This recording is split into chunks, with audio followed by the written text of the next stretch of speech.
This is flat belly food.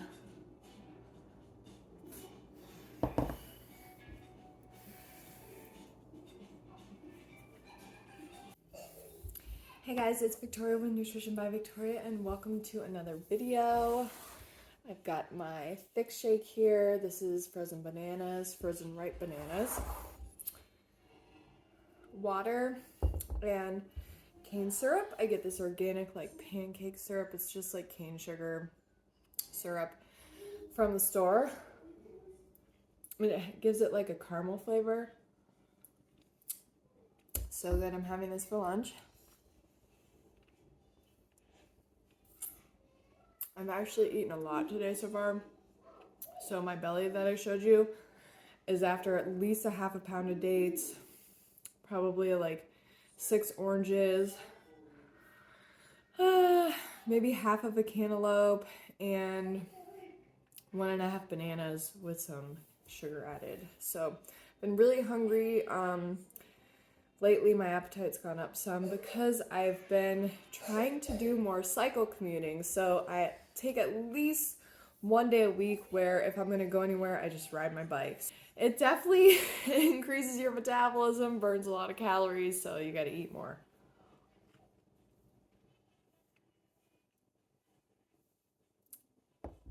Okay, so this video in particular is going to be about my recent weight loss. So I've been getting some comments about how my body looks leaner, tighter, fitter, and that's because it is.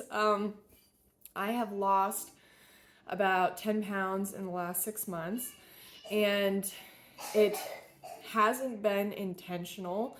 I'm just always trying to optimize my diet and lifestyle in order for my body to work as efficiently as possible and so that I can have really great health. So I have just, it's been 10 years since I started this lifestyle, and I've come to master myself. And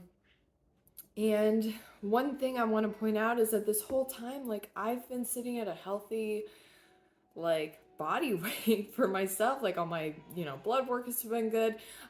Actually, in the last time I had blood work, which was in February, my blood markers for anemia were actually within normal range, and that for me is usually one of the harder things for me to have within normal range on blood work.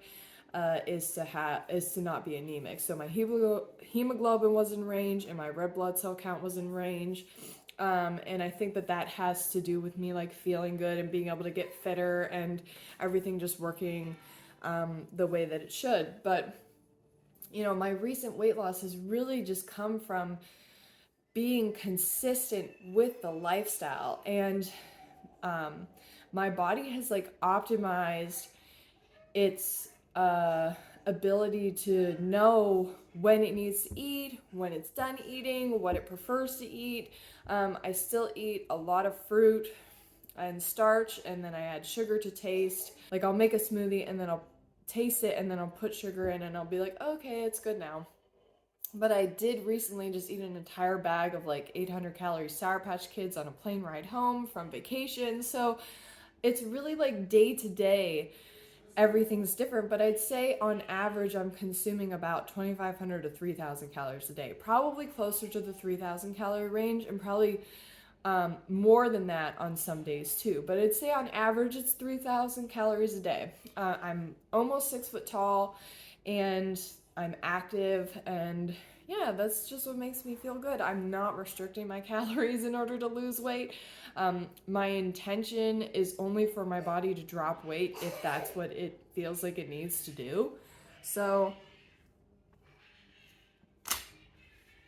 yeah, that's just a little update about that, and that it's important for you to understand that the biggest thing to achieving the body that you want on this lifestyle is to trust the process. You have to trust your body that it knows when to eat, when to stop eating, to honor your hunger, to know that you shouldn't go below 2,000 calories a day, even if you are intuitively eating, because that is restriction. Even if you think that like you can do something to make your body look a certain way, your body has two like functions here. It's either starving or it needs food, or it's fed and it doesn't need food. The fed state is where you burn body fat because it's not triggering the hormones for fat storage. You burn body fat when you are consistently in a fed state, meaning that you're honoring your hunger every single time. You're eating 3 meals a day, breakfast, lunch, and dinner, snacks if needed. You're never letting yourself get too hungry. You're never skipping meals. You're honoring your hunger. It allows for your body to release excess fat and fluid because it decreases the hormones that become present when your body is in need of food and it's not getting it.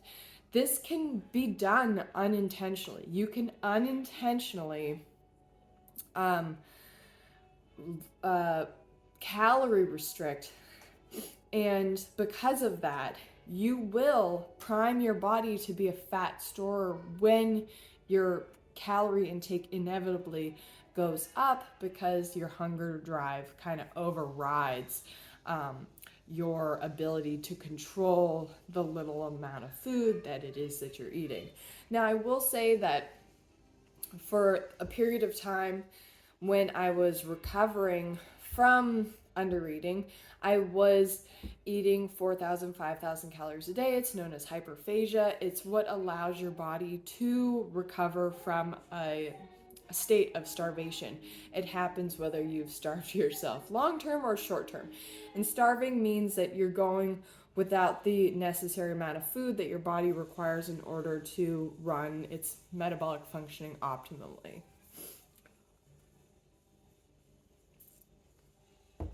So it's a balance effect, you know? When you don't eat enough, your hunger signals go up, your appetite goes up, your calorie intake goes up, and then your body stores more fat.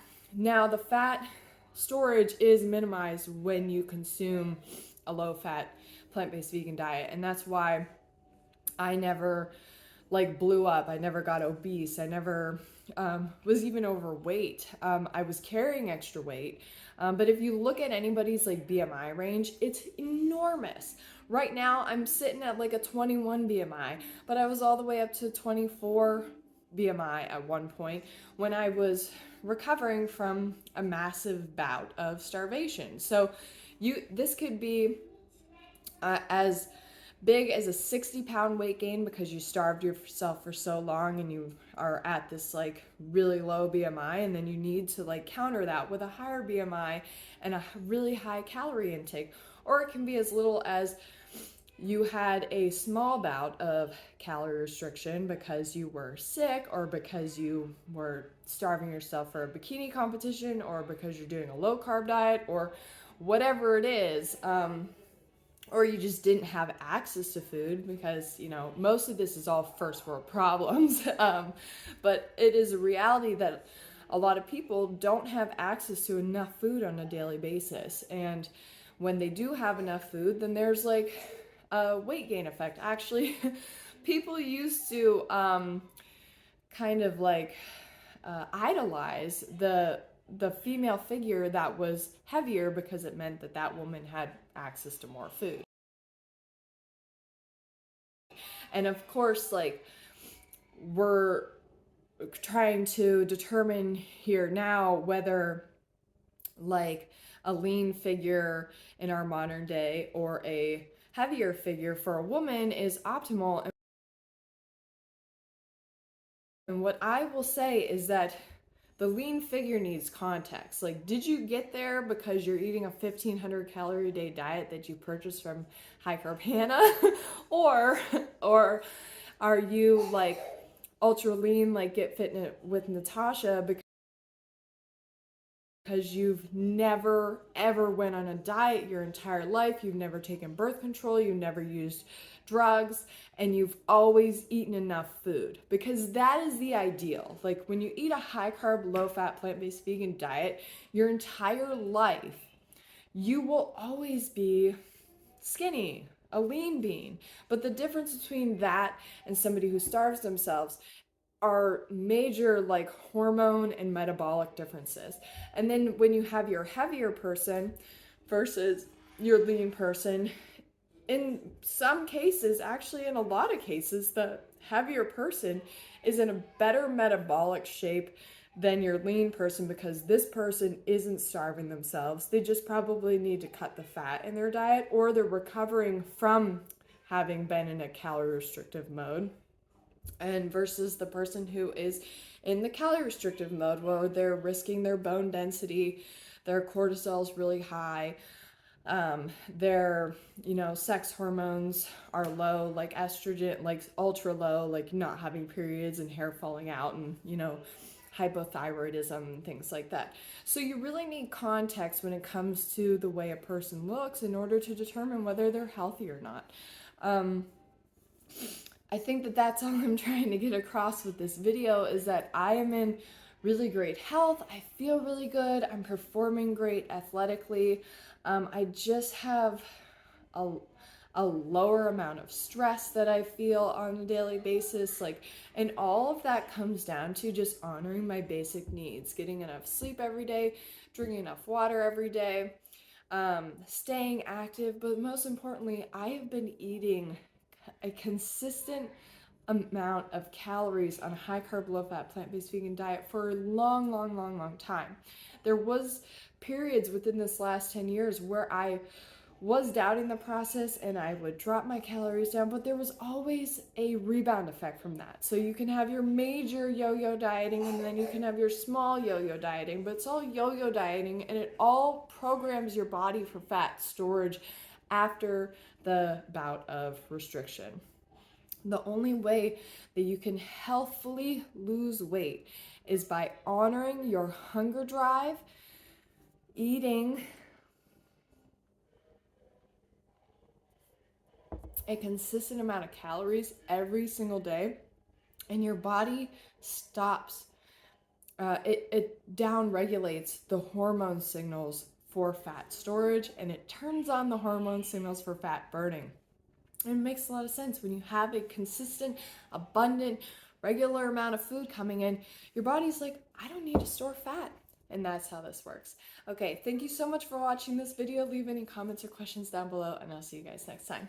Bye!